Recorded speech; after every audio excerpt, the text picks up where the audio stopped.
Bismillahirrahmanirrahim. Alhamdulillah wassalatu wassalamu ala rasulillah wa ala alihi wa sahbihi wa man wala. Fillojmë emrin e Allahut më shpëlotit, paqja dhe bekimet e Allahut qofshin me pejgamberin ton Muhammedin alayhi salatu wassalam, familjen e tij, bashkëshortet e tij dhe gjithë ata të cilët e pasuan dhe do ta pasojnë deri në gjykimin. Vëllezër dhe motra, selam aleikum wa rahmatullah. Spari do të falenderoj shumë përzemërsisht djemt e mirë dhe të zgjuar dhe të mrekullueshëm, po dhe vajzat të Unionit, për ftesën që më bën, po mbi gjitha për këtë aktivitet të veçantë që kanë organizuar. Edhe një përgëzim tjetër, akoma dhe më i veçantë, këtë shoh për shumë prej djemve dhe vajzave, studente që i shoh shpesh tek ardhmëria. Dhe realisht kjo më emocionoi akoma dhe më tepër. Është një konkretizim i fjalës Zotit: "Wa ta'awanu 'alal birri wat taqwa wa la ta'awanu 'alal ithmi wal 'udwan." Bashkëpunoni për mirësi dhe devotshmëri dhe jo në mëkat dhe poshtërsi. Ju jeni brezi që shpresohet shumë prej tyre. Prandaj duhet të mos harrojmë se roli juaj për të bërë ndryshim pozitiv në shoqëri kalon pas fjalës la ilaha illallah tek uniteti juaj me njëri tjetrin, për të bërë diçka reale për këtë popull dhe për këtë vend. Nëpërmjet këtyre vlerave me të cilat na ka begatuar Allahu më shumë. Kështu që edhe një herë Zoti ju shpërblet për organizimin dhe faleminderit për ftesën dhe për shirjen në këtë aktivitet.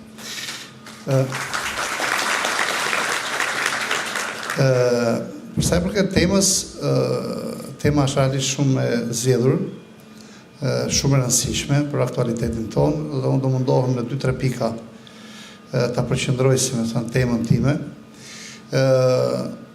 2-3 fjalë lidhe me rëndësinë e kësaj teme. Vjen në një kohë shumë të volitshme, ku njerëzit më tepër se kurdoherë tjetër kanë nevojë që të ushqejnë mendjen dhe shpirtin e tyre me atë argumenti i cili udhëzon tek ajo që ju jep jetë. Allahu më ndushëm, shikojnë se sa bukur shprehet në Kur'an duke thënë: "Ya ayyuhalladhina amanu istajibu lillahi wa lirrasuli idha da'akum lima yuhyikum." O ju që keni besuar, përgjigjuni Allahut dhe pejgamberit të tij kur ai ju fton juve tek ajo që ju jep jetë. Pra Kurani jep jetë. Dhe më tepër se kurdoherë tjetër sot njerëzia ka nevojë për këtë jetë. 3 janë arsyet kryesore pse ne duhet kthehemi te Kurani, ose pse ne kemi të nevojshëm Kuranin. Pas kësaj qasje me që u bë pak më sipër nëpërmjet këtyre 2 videove shumë të bukura dhe shumë të rëndësishme dhe të mirë koordinuara me njëra tjetrën.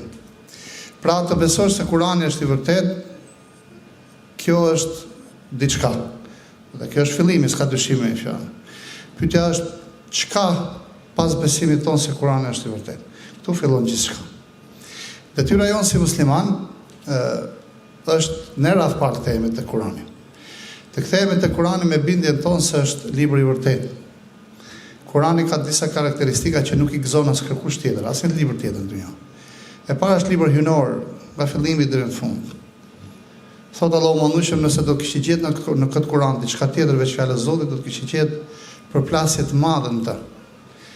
Dhe mos harrojmë, janë bërë studime të pafundme, veçanërisht nga orientalistët, të cilët kanë dashur që t'i ofrojnë botës diçka tjetër, veçanërisht kur e kanë gjetë Kur'anin, si më thënë, sfidus edhe i qasjeve shekullore, me fjalë moderniste dhe postmoderniste filozofike, janë qas Kur'anit, si më thënë, për gjetë kundërshti për t'u ambushur mendjen botës akoma dhe më tepër se feja nuk bën.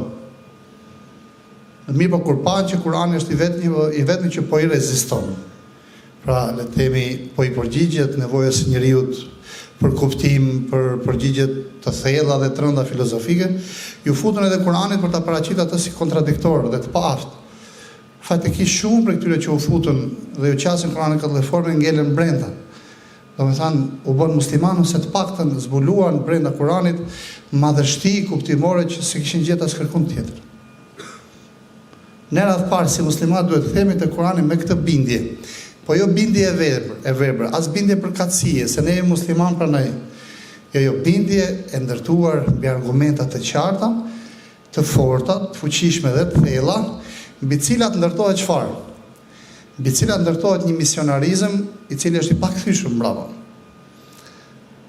sepse me këtë të parën lidhet edhe e dyta. Unë do t'i kthehem Kuranit për të krijuar bindjen time, për shmosh bindjen time. Do t'ju jap një shembull. Histori shumë e thjeshtë. Një djalë musliman në Perëndim, s'ka rëndësi vendi, martohet me një vajzë të krishterë. Mirë po si që kishin zakon, pa tjetër me i falë prindrit duhet jep një miratimin e tyre dhe i thonë të alit mund martohesh me të, mirë po jo pa tjetër duhet bëhet muslimane. Edhe i thotë, asaj shoqës së tij thotë, kështu thotë ma kanë kushtuar prindrit. Po thotë, çfarë do të thonë më bë musliman? Pasi gjë thotë, thjesht shkon para hoxhës, thu la ilaha illallah dhe thotë edhe shregjistrohet drejtë që është musliman, je musliman e kaq. Më tepër se kaq, po kaq edhe unë s'di më tepër se kaq. Ky vetë ishte musliman. E rëndësishme, thotë la ilaha illallah, martohen bashkë dhe gjatë jetës së saj në këtë familje muslimane. Natyrë shumë ju shtu akoma dhe më tepër kërshëria për t'u përgjigj pyetjes çdo thot musliman dhe filloi të lexoj. Edhe i moment pasi e njohu Islamin dhe madhështinë e tij, dhe i tha shoqit tash ti ka ardhur momenti që ti thuash, duhet me thonë la ilaha illallah. Pra ti duhet të rishikosh edhe një herë marrëdhënien tënde me Kur'anin. Ne si musliman duhet të kthehemi fort Kur'anit me bindjen tonë të thellë se me të vërtetë Kur'ani është i vetmi libër që mund të japë përgjigje njerëzisë. Arsyeja e parë për ta përmbyllur pse ne duhet të kthehemi Kur'anit është se në Kur'an ne gjejmë kuptimin e vetes dhe kuptimin e njerëzisë. Mos harrojmë, sot ne jetojmë në një kohë, në një epokë me transformime shumë të mëdha, edhe civilizuese, në rand civilizimi, dhe besoj duke qenë në nivelin tuaj i ndiqni zhvillimet që po ndodhin, e gjitha kjo vjen si pasojë kujt? Sepse njeriu ka shkuar shumë larg vetes, në kërkim të saj. Njeriu është larguar shumë larg vetes në kërkim të saj, të vetes vet. Me po ka arrit me fjalë në një cak që e ka kuptuar përfundimisht që nuk e ka gjetë dhe s'mund ta gjejë veten. Tashti është momenti që ti tregohet rruga se si mund ta gjejë veten, po nuk di se si mund ta gjejë.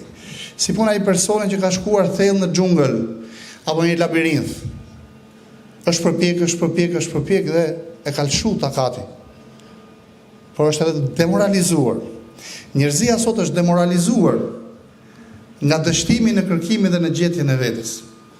Doni toni ku e marrim në këtë koncept. Allahu manushëm thotë Kur'an: "Wala takunu kalladhina nasullaha fa ansahum anfusahum."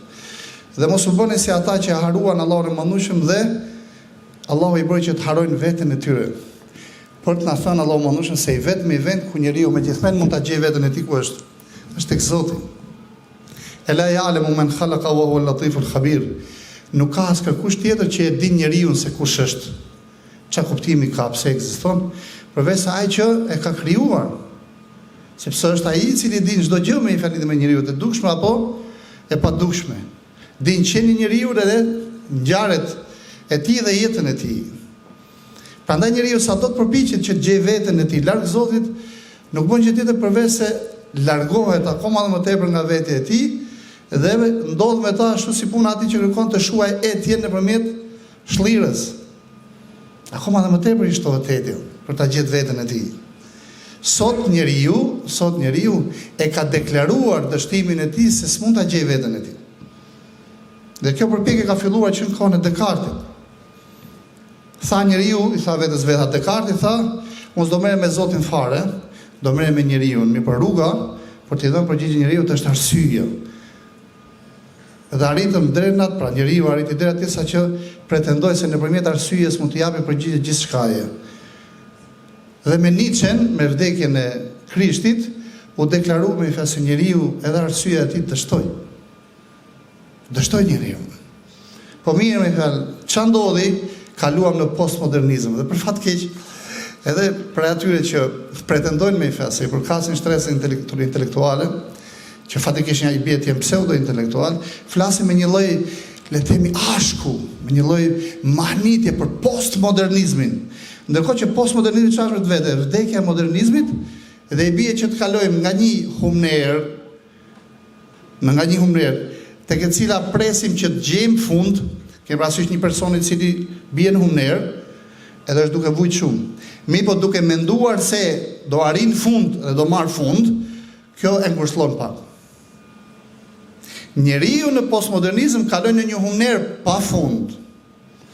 Kështu thotë edhe Gujenoja tek shoqëria sasiore. Ju këshilloj ta lexoni librin si libër. Thot njeriu në postmodernizëm kaloi me fjalë në humnerën pafund. Përfituron një person me fjalë që është në një humner pafund. Pra vetëm ta përfiturosh me fjalë të zhyt në ankth. Kështu jeton njeriu bashkëkohor. Ngrihet mëngjes, pse ngrihet, ose flen darkë për çfarë? Që nesër ngrihet për në punë. Ngrihet mëngjes, lan dhëmbët, lahet, pastrohet, vishet, shkon në punë. Lodhet në punë, pastaj kthehet darkë për çfarë? Për të ngrënë, për të pushuar që shkoj prapë nesër në punë. Edhe punon gjatë javës për çfarë? Derisa të vi pushimi i javës. E shtunë edhe e diela. E konsumon shtunën duke pushuar, dielën duke dalë në familje, pastaj prapë për çfarë? Për të punuar. Pra përfityroni me fjalë pak sekonda këtë monotoni pa kuptim të jetës. Është vujtje shumë e madhe. Pse Allahu mandushim na thot në fillim Kuranit Elif Lam Mim dhalikel kitabu la rayba fihi hudan lil muttaqin. Elif Lam Mim, ky është një libër që nuk ka dyshim në të, është udhëzim për të devotshëm. Pse apo Allahu manduar këtë hyrje surës Bekare? Për të na thënë ne si musliman, baza mbi cilën duhet ndërtoni ju marrëdhënien me këtë libër që të përfitoni prej dritës së tij, është baza e kujt? Baza e sigurisë, baza e yakinit. E para. E dyta, duke qenë se është libër i jetës, edhe libër i universit, edhe i libër i njerëzisë, deri në ditën e Kiametit, të vetmit që mund t'i bëjnë dobi njerëzisë nëpërmjet Kuranit, nëpërmjet dritës Kuranit, kush janë? Vetëm ata që kanë ndërtuar marrëdhënie me Kuranin mbi këtë bazë sigurie. Sepse për ta përcjellë me Kuranin tek njerëzia kërkohet forcë, kërkohet qëndrueshmëri. Pse profeti Muhammed alayhis salam i dolën aq shumë vështirësi? Sepse fjala la ilaha illallah programon jetën, i jep formë asaj. Kur i than Ebu Sufjanit apo Ebu Xehlit, po thuaj o burri dhe jo të fjalën la ilaha illallah, se s'ka ndonjë problem, një fjalë është. Jo, sa nuk është një fjalë. Fjala la ilaha illallah është jetë, i jep formë jetës. Pra ne dhe politeistët e Mekës e kuptuan që do thotë la ilaha illallah dhe shumë prej tyre e refuzuan, sepse i bide me fjalë që fjala la ilaha illallah të ngjyros edhe qelizat më skajore të ekzistencës, edhe objektivisht, biologjikisht si më thanë, po edhe në aspektin kuptimor dhe filozofik. Prandaj me fjalë në këtë rrugë dalin çfarë? Sfida të mëdha. Dalin sfida shumë të mëdha. Profeti alayhis salam çai tha Waraka ibn Nawfal, kur shkoi bashkë me Khadijën, tha ja lejteni gjithon idh yukhriju, sikur të jem qoftë i trung të të mbështesi unë ty kur të nxjerrin ata, të dëvojnë. Po pse tha e mukhrijihum, sa do nxjerrin, do më dëvojnë? Tha ma bu'itha ahadun bimithli ma bu'itha bihi illa udhi wa ukhrij. Çdo kush që është dërguar me këtë që e dërguar ti, është dërguar dhe është larguar. Pse? Sepse është sistem. Nuk e di, e keni dëgjuar këto komentet e fundit për këtë librin e fundit që kanë dalë, dela e zotëria dhe e pandej veten sikur është me fe intelektual. Edhe kur flet për shariatin, flet sikur me fol për një artikull gazetaresk, me fjalë që e ka shkruajtur vet, natën me fjalë para se të flet gjumë. Pa nuk e ka akoma konceptin e shariatit, që është shariati vetë. Ndërkohë që shariati ngriti një civilizim që zgjati 13 shekuj, që ndriçoi njerëzin, ndriçoi mendjen e njeriu, shpirtin e tij, jetën e tij, moralin e tij, organizoi jetën njerëzore. Problemi ku është? Ai ka fajin, patjetër që ka fajin, edhe ai, sepse është intelektual. Por bie një detyrë shumë e madhe ndaj atyre që kanë pretenduar dhe pretendojnë se e kanë besuar Islamin, e kanë besuar Kuranin. Këto janë dy arsyet e para pse ne duhet i kthehemi fort Kuranit. E para që të shtrëngojmë lidhjet tona me Zotin, e para dhe e dyta që t'i japim njerëzisë këtë kuptim të shumëpritur.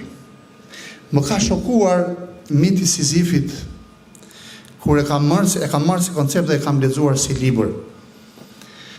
Keni parasysh besoj mitin e Sizifit. Miti i Sizifit është i tillë, si puna e atij personi që e merr një shkëmbë, e ngjit atje në majë të kodrës, pastaj pasi prapë rrokullohet shkëmbi, pastaj prapë merret ngjit atje sipër, edhe në fund thotë duke qenë se jeta e njeriut është vetëm kjo është jeta e njeriut. Atëherë ku është lumturia, se kjo është shqetësimi i madh i njeriut bashkëkohor. Thotë tek bashkëjetesa me këtë pa kuptimsi. Të bashkëtojmë me këtë pa kuptimsi. Pra përfitiro një njeri i cili jeton me fjalë në pa kuptimsi dhe mendon me fjalë se ti je i lumtur, do thotë që ditë bashkëtohesh me këtë pa kuptimsi. Dhe kjo është vujtja akoma më e madhe. Kjo në vetvete është vujtje mbi vujtje. Pyetja është kush do ta shpëtojë këtë njerëzi nga kjo vujtje? Ata që i besojnë Kuranin. Mi pa ata që i besojnë jo vetëm si libër që është i vërtet, por i besojnë edhe si libër që jep përgjigje që nuk mund t'i japë kush tjetër veç këtij libri. Dhe pikërisht këtu për ne me i fjalë kërkohet çfarë? Forcë, kërkohet çadushmëri, kërkohet ndryshim të mendjes dhe shpirtit, kërkohet çfarë? Krenari me librin e Zotit. Arsyeja e tretë, pse duhet i kthehemi Kuranit?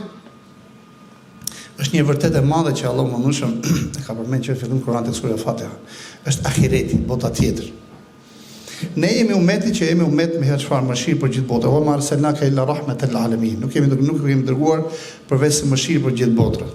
Një ditë pejgamberi alayhis salam duke ndet kaloi një po përcilli një xhenaze. U ngrit pejgamberi thon këmbë dhe filloi duke qajë. I thanë pejgamber, "Është xhenaze ç'i futi?" Hebreu. Tha pejgamberi, pa kur e pyetën e parë, "Pse po qan?" Qale nefsun tafallat minni ila an-nar. Një shpirt më shpëtoi dhe shkon në xhenem. Po tha është ç'i fut? A nuk është nefs, nuk është shpirt? Pra përfityroni me fjalë komplotet, intrigat e kësaj lloji kategorie. Megjithatë pejgamberi sa se mi vinte keq. Unë si person dhe si hoxha dhe si fitus kam frikë se ditën e Kiametit ummetet e tjera me cilët ne jetojmë dhe umet vërtet këtë aktivitet që keni bërë sot e konsideroj një le të themi hap shumë të rëndësishëm, madje gjigant që keni bërë në realizimin e kësaj detyre, kam frikë se ditën e Kiametit këta njerëz do na vinë dhe do na thonë, a ju jeni ata që keni thënë la ilaha illallah në dunja? Dhe themi ne po. Pa ju jeni ata që pretendoni se do ju shpëtojë Allahu mëndueshëm, tash do keni llogarinë saktë po. Po ka frikë do të thonë ata se do ta keni pak të vështirë para se do themi ne pse? Ana e keni transmetuar ashtu siç duhet? Vrej, pa dashur të bëjmë kritik, as le të themi pesimist, as negativist. Vrej një lloj egoizmi tek ne si musliman në aspektin e tjetuarit të Islamit. Madje me fjalë gjejnë momentet të caktuara një lloj vetë kënaqësie, një lloj vetë mjaftueshmërie. Jemi bërë musliman, falemi, jemi mbuluar, agjerojmë, shkojmë në haxh, tashti me fjalë her pas here umre, gjë mrekullisht shumë. Kemi shqetësime shumë të larta dhe shqetësimi më i madh është që jetojmë si rob Zotit. Pyetja është sa sipërfaqe pushton në agjendën tonë shqetësimi për të ftuar të tjerët tek feja e Zotit për të shpëtuar nga zjarri i xhenemit. Pse Allahu mëndueshëm thot Kurani nuk ka më fjalë mirë se sa ai që fton në rrugë Zotit, punon më të mirë dhe deklaron që është musliman. Kjo është fjala më e mirë, sepse nderi më i madh që mund t'i bësh dikujt kush është, ta shpëtosh nga dëshkimi i Zotit, nga zjarri i xhenemit. Pejgamberi sa se mi thanë se një djalë hebre është shtrirë në shtratën e vdekjes, është smur. Shkoi pejgamberi me ngut, u ul pranë shtratit të tij dhe i tha thuaj la ilaha illallah. Në ato momente u fut djaloshi, pra u fut babai i djaloshit. Dhe djaloshi ktheu kokën për të parë babain e tij, pra për të marrë miratimin. I jati edhe pse ishte musliman dhe s'kishte me sa duke ndërmend më u bë musliman, i tha pranoja kërkesën babait Kasemit. Dhe djaloshi tha la ilaha illallah. Pejgamberi doli nga shtëpia e tij duke thënë elhamdulillah alladhi anqadha bi nafsi min an-nar. Falënderimi takon Zotit, i cili më bëri mua sebeb të shpëtoj një njeri nga zjarri i xhenemit. Kjo është detyra jonë. Edhe mos harrojmë ditën e Kiametit, edhe kjo ka për të pas pjesën e vet të hesapit dhe të llogarisë. Aman krahun tjetër, një nga arsyet kryesore të shpërblimit të madh botën tjetër kush është? Është daveti, është ftesa. Me qenë sebeb që dikush të udhëzohet rrugë Zotit. Thot pejgamberi alayhis salam, nëse Allahu mënduar që të bën ty sebeb që dikush të udhëzohet rrugë Zotit, kjo është më e mirë për ty se pasuria më e mirë e kësaj bote, apo më e mirë për ty se sa gjithë dynja dhe çka brenda. Këto janë tre arsyet kryesore pse ne duhet i kthehemi Kuranit, apo me cilat ne i përgjigjemi pyetjes çfarë pasi besuam se Kurani është i vërtetë. E para për të ngrit ne në nivelin e kuptimit madhor të Kuranit. E besuam Kuranin po. E jetojmë me Kuranin po. Pyetja është, a jetojmë me gjithmonë me Kuranin? Kjo është pyetja e parë, të cilës ne duhet të japim përgjigje si musliman. Dhe çdo të thotë jetosh me Kur'an. Arsyeja e dytë është njerëzia ka nevojë për këtë dritë me cilën ne kemi dhënë jetë jetës tonë, ekzistencës tonë. Edhe ata kanë nevojë për këtë jetë. Dhe arsyeja e tretë është që të shpëtojmë njerëzin nga ajo çka i pret tek Allahu mënush, tek Zoti i, tek Zoti i gjithësisë. Pejgamberi sa se ne më thotë, nëse do ta dinit ju atë që u di, do të qanit shumë dhe do të qeshni pak. Çfarë dinte pejgamberi? E kishte pa me sy xhenetin dhe xhenemin. Edhe këtë detyrë madhore mos harrojmë ne si musliman. Dunjaja është shumë e shkurtër. Është e vërtetë që nuk fiton xhenet vetëm sa që i jep jetës vetë në dunjë nëpërmjet Kuranit, por dunjaja është e shkurtër. Të gjitha këto të gjërat mrekullueshme që pam ne, nëse nuk e orientojmë tek takimi me Zotin, nuk kemi bërë gjë. E vetëm momenti kur ne i orientojmë tek takimi me Allahun e Madhëshëm, që dalim faqe bardhë atje, atëherë merret si më thanë edhe kjo punë të cilën ne e bëjmë në dunja. Zotë va shpërblet me të mira dhe një herë shumë faleminderit për ftesën. U kënaqa shumë me këtë aktivitet edhe me këtë prezencë. Allah ju përdor për mirë, kemi shumë shpresë tek brezi juaj që do keni ndikim me fjalë pozitiv në të ardhmen e këtij vendi. Prandaj veç besimit duhet na t'ju karakterizoj edhe optimizmi dhe asnjëherë mos bëhemi pesimist, por njëkohësisht dinamika e pandërprerë për t'u prezantuar ashtu siç duhet këtë libër të gjithë njerëzisë, i libër i cili vetvete është bark shpëtimi dhe ani shpëtimi edhe për ne, po edhe për të gjithë njerëzit pa përjashtim. Edhe një herë faleminderit. Selam aleikum. Allahu e shpërblet hoxhës për fjalimin që dha. Tani në pjesën e pyetjeve, inshallah kush ka pyetje, edhe inshallah një znavëdja ime, mund t'ia bëj hoxhës. Pyetja ime ishte gjatë fjalimit që ju pohuat se Islami ishte dritë dhe udhëheqi botën për 13 shekuj në radhë. Po sot po është Islam. Pyetja shumë e bukur. Sot madje po lexoja librin ose po rilexoja librin vetë perceptimet e civilizimeve të Davutoglu's, ju këshilloj që ta lexoni, është libër shumë interesant dhe shumë i rëndësishëm.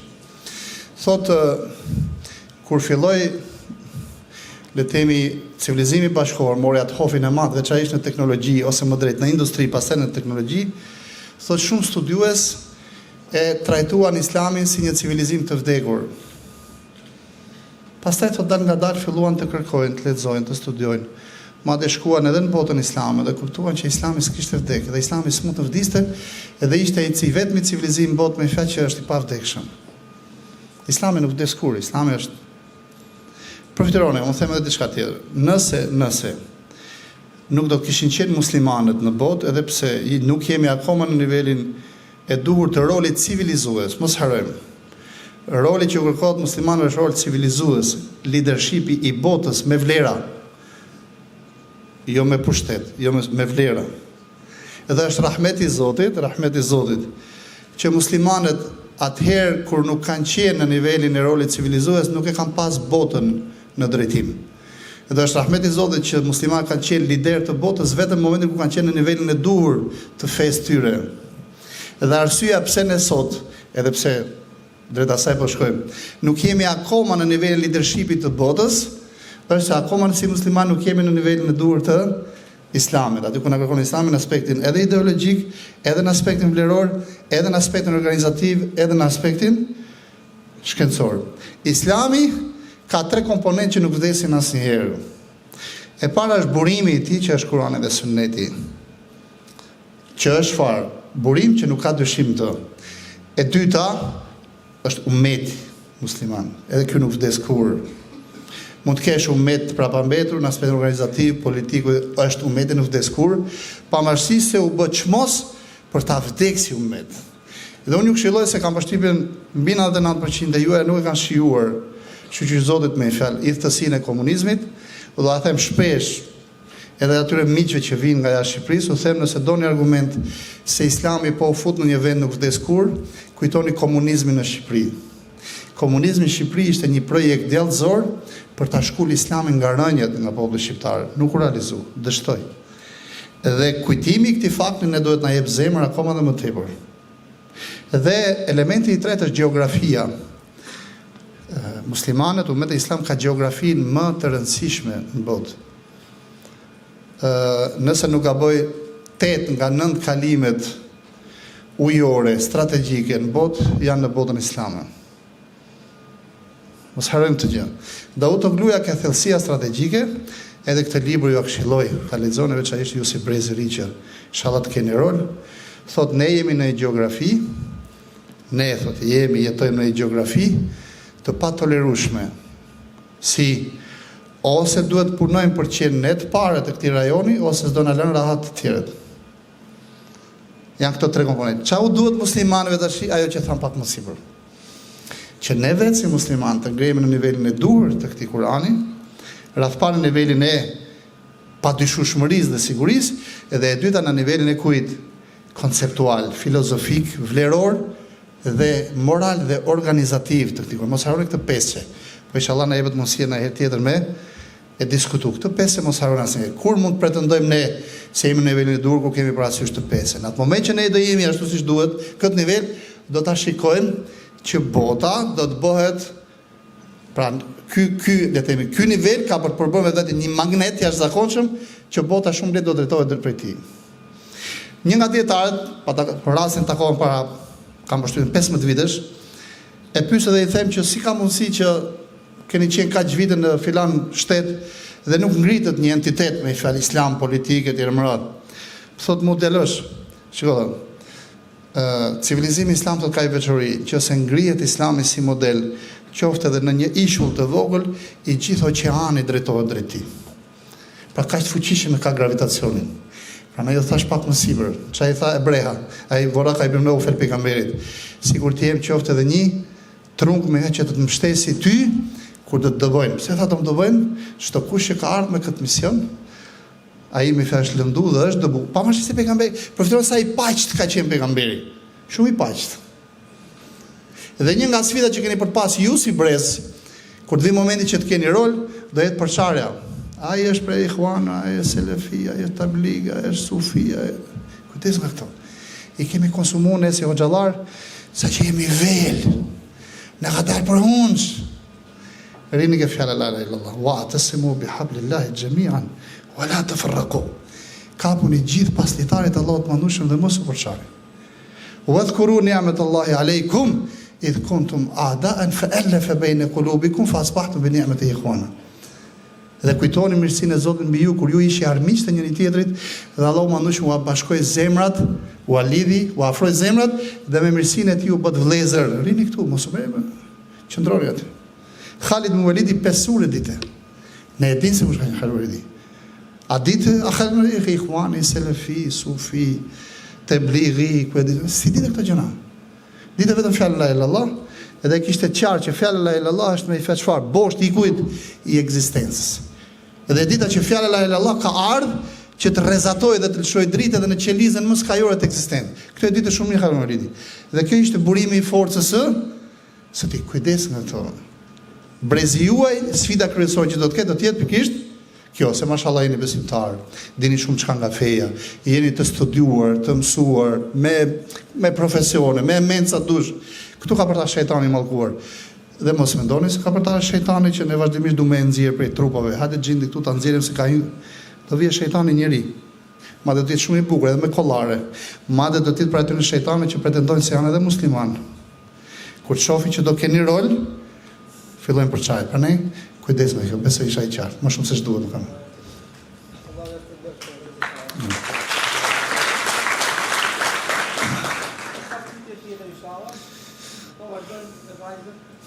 Selam aleikum.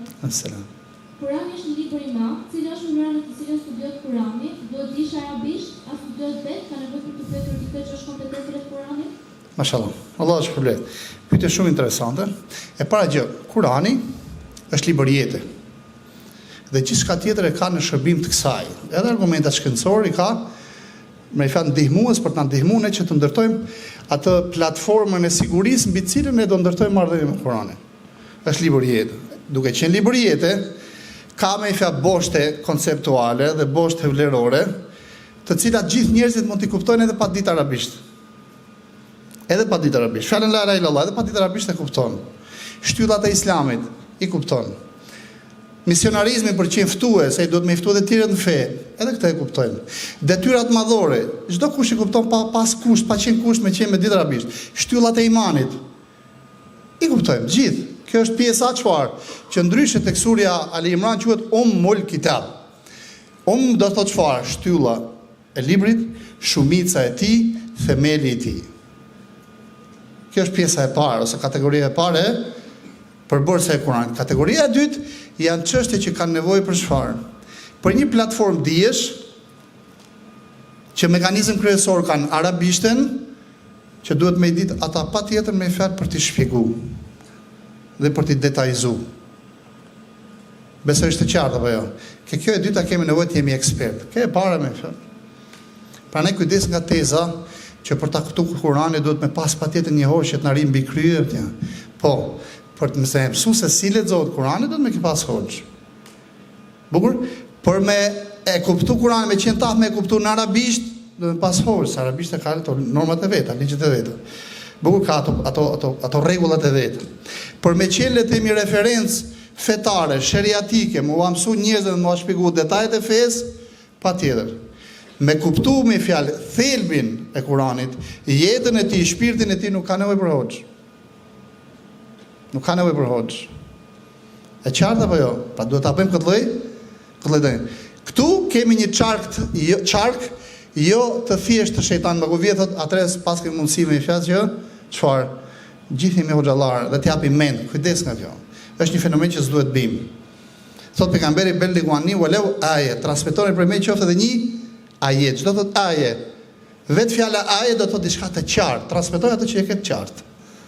Dhe Islami elhamdulillah gjërat thelbësore, ato që umul kitabi ka të qarta.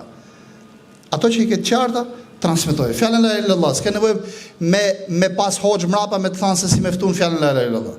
Në shtyllat e Islamit, e njëjta gjë, në shtyllat e imanit, harami dhe halali janë e drejta e pa drejta, e vërteta e pa vërteta. Këto janë gjëra të qarta. Për 5 minuta i mëson. Sfida nuk është këtu, sfida është farë. Ke ndërtimi i marrëdhënies, me fjalë mbi bazën e sigurisë me ta. Besoj ishte e qartë apo jo? Allahu shpërblet. Allahu shpërblet. Pyetje tjetër? Po, vazhdo. Alaykum selam.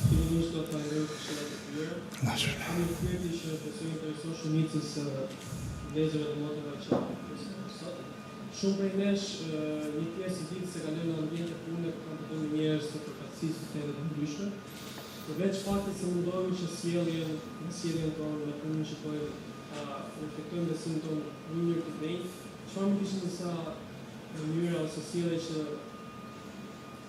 ose si mund t'i ftojmë ata në një mënyrë në këtë që ne besojmë. Mashallah. Allah shpërblet. Falenderoj shumë për pyetjen shumë esenciale. Këshilla e parë, për mos me thënë vetë, me sillu natyrshëm si musliman. Mos bëj asgjë tjetër. Një nga formave të cilat ne e korruptojmë përkatësinë tonë islame, fetare, është me fjalë sillë mirë që ky të bëhet musliman, sillë mirë se sjellja e muslimanit është natyrshme, sillu natyrshëm musliman. Reflektoje vlerën e islamit në sjelljen tënde, komunikimin tënd. Nëse unë i bie të jemi dhunshëm në fjalë dhe them dëgjoj se erdhën këto tjetër duhet të jem më i butë. Kjo është dyfishtësi, nuk po them hipokrizi. Dyfishtësi. S'ka pikë dyshimi se vlerat merren me stërvitje duke u praktikuar, sabru bit tasabbur, durimi duke duruar, helmu bit tahallum, butësia duke u stërvitë dhe duke u kalit. Megjithatë, ajo që kërkohet për nesh është sillu natyrshëm si musliman. Ç'do të thotë? Unë ndershmërinë në punë kam çfarë? Jo mekanizëm për të ftuar të tjerët. Ndershmëria ime në punë apo në studime është fryti më i parë, më i domosdoshëm, më i dukshëm, më i amël i kujt? I imanit. La imana liman la emanete le. Nuk ka iman, nuk ka besim ai i cili nuk ka emanet. Dhe kujdes nga, nuk po them fenomeni, por pas e ndodh. Ha se këta janë muslimanë. Ky ama se qafir të s'ka problem. Kjo është një dyfishtësi nga e cila muslimanët duhet shpëtoj përfundimisht. Është një histori që unë herë pas herë them e përmend. Këtë e kam dëgjuar, më ka pas bërë përshtypje në fillimet e përkushtimit tim fetar. Transmetohet se dikush, pra diku në Amerikë, bëhet musliman për shkak të kolegut të tij palestinez, ato u futan partneritet në tregtim me të. Po shitshim pjesë këmbimi. Më bëte shumë përshtypje thotë se edhe pse dy pjesët në aparencë në duke ishin të njëjta, kur vinte tjetri ti blej, u thoshte shiko, kjo është imitim, ose edhe pse ngjall me këtë, ose është prodhim, kjo është prodhim japonez, kjo është prodhim kinez ose gjerman. Pra ne ky çmimin e ka më shtrenjtë se sa ky, më radh. Edhe unë i thosha, po le ta marr, në fundit një çmim. Jo. Është haram thoshte. Edhe më lodhi kjo fjala haram. Por ç'është ky haram? Është ndaluar.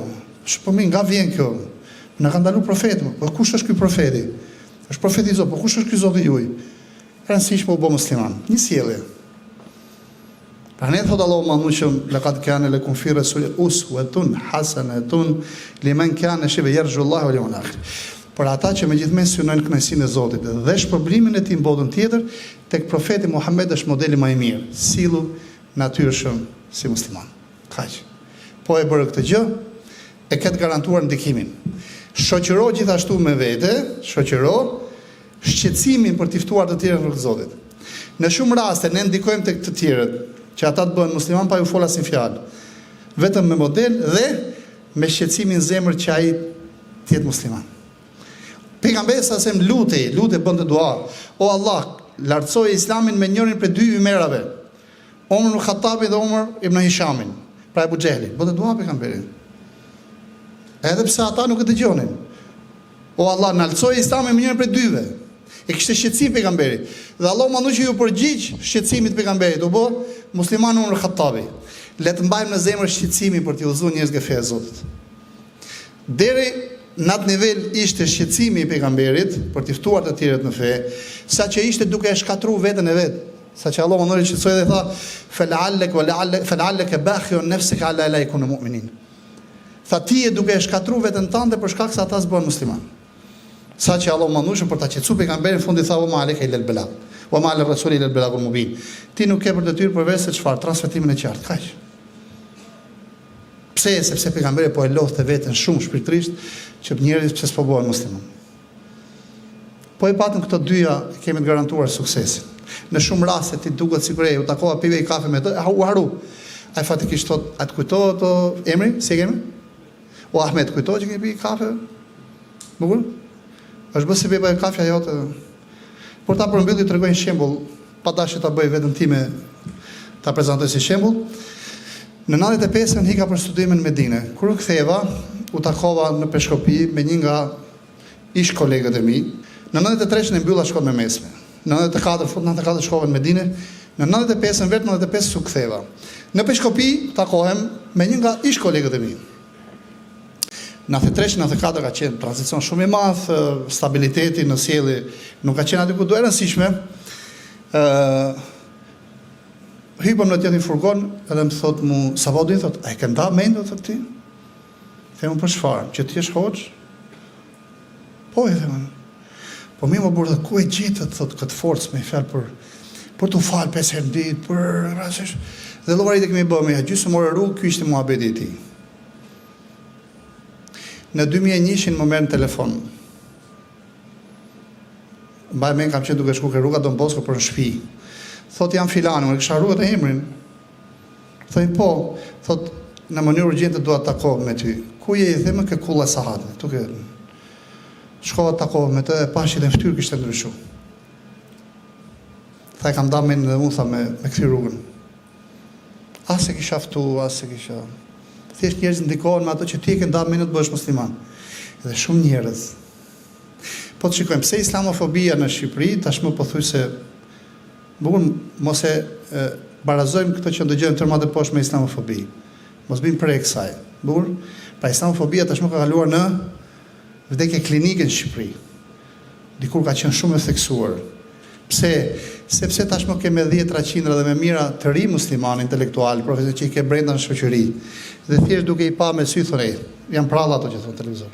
Sepse i kemi përdit aty me fjalë dhe jetojmë me ta, komunikojmë me ta, kemi marrëdhënie me ta, punojmë me ta, i kemi shumë të mirë, besimtar, punëtor, korrekt, profesionist etj. Më radhë.